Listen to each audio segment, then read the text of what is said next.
Bonjour à tous, bienvenue sur notre web TV en partenariat bien sûr avec la CNAV Île-de-France. Je reçois aujourd'hui Arnaud Dugluet qui est vice-président d'Archemc2, président du SYNAPS, le syndicat national des entreprises de la Silver Economy. Bonjour Arnaud. Bonjour.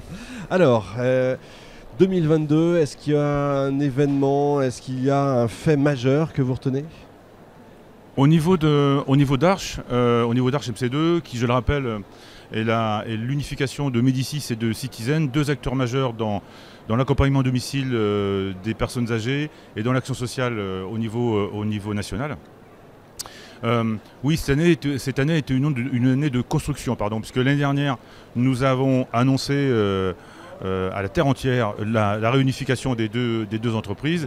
Et cette année est une année de construction avec création de nouvelles gammes et avec l'ancrage de la société dans les évolutions, dans les révolutions du secteur que sont la mobilité et que sont l'interopérabilité des solutions avec le monde extérieur et la communication de ces informations-là,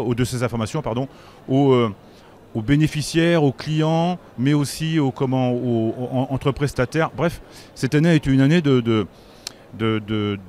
mobilité. Selon vous, 2023, les principaux enjeux à la fois pour le secteur et pour Arch ? Alors, pour Arch, ce qui est en filigrane le secteur, puisque notre action, nous, c'est d'accompagner les évolutions du secteur. Aujourd'hui, moi j'aime bien dire, notre quotidien à nos clients, notre quotidien, c'est de simplifier le vôtre. Nous, c'est d'accompagner ces révolutions. C'est d'accompagner des clients qui veulent recevoir de plus en plus d'informations. Quand je parle de clients, je parle aussi dans le sens usager de structures d'aide à domicile, mais dans le sens aussi d'usager d'informations issues de l'action sociale d'un département, issues de l'action sociale d'une ville. Tout ça, nous, on est là. Notre priorité, c'est vraiment d'encourager ce partage d'informations et de cette mise à disposition d'informations au plus grand nombre. Et les enjeux pour le secteur en général ? Alors, pour le secteur, je pense que ce salon en témoigne. Aujourd'hui, le secteur rentre vraiment... Moi, je trouve que la Silver Eco se bonifie avec le temps. On a vraiment l'impression d'accompagner le continuum de vie. Il y a plus c'est plus marqué Silver Eco, on gère les vieux, on gère les seniors. Non, on gère des Français dans leur évolution dans l'âge. Et je discutais avec des franchisés qui nous disaient, oui, nous on vient là pour voir les secteurs, pour voir les acteurs de Silver Eco, mais on va aussi au salon de la franchise parce qu'on doit recruter, parce qu'on doit aussi avoir des nouveaux, parce que le secteur, pour nous, acteurs majeurs en informatique, mais pour aussi la majorité de nos clients, le problème aujourd'hui, c'est la main-d'œuvre, c'est le recrutement. Bien sûr. Et donc, on est obligé d'aller nous aussi, je reprends, vont au salon de la franchise. Je trouve que cette ouverture est marquante. Hier, je participais à un débat et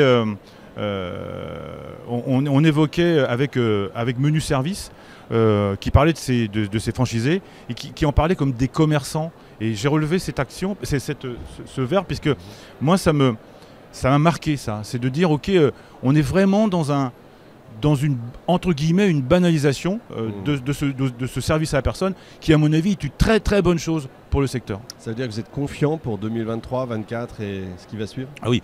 Alors, de toute manière, la démographie va me donner raison, puisqu'il y aura de plus en plus de personnes âgées. Ça, on est d'accord. Donc, il y a de plus en plus de besoins. Mais l'ancrage des services à la personne dans le quotidien des gens, moi, j'aime pas trop la dichotomie qu'on fait régulièrement entre, on vous dit, oui, il y a les services dits de confort et les services pour les personnes fragiles, comme s'il y avait des bons services à la personne et des mauvais services à la personne. Les services de confort, demandez à Monique qui habite ici les Moulineaux et qui doit faire garder ses gamins tous les jours et qui doit prendre 1h30 de TER pour aller chez Mickey, demandez-lui si c'est un service de confort la garde d'enfants. Donc en fait, moi je trouve que cette extension, cet ancrage dans le quotidien des Français du service à la personne est vraiment une très bonne chose pour le secteur, pour ses acteurs et aussi pour nos clients et aussi pour nous, puisque nous aussi on doit se réinventer, faire des services toujours plus mobiles et être toujours plus proches de leurs besoins et de l'évolution des usages. C'est bien de voir, vous avez toujours la pêche Arnaud, vous êtes formidable, Merci. comme tous les ans.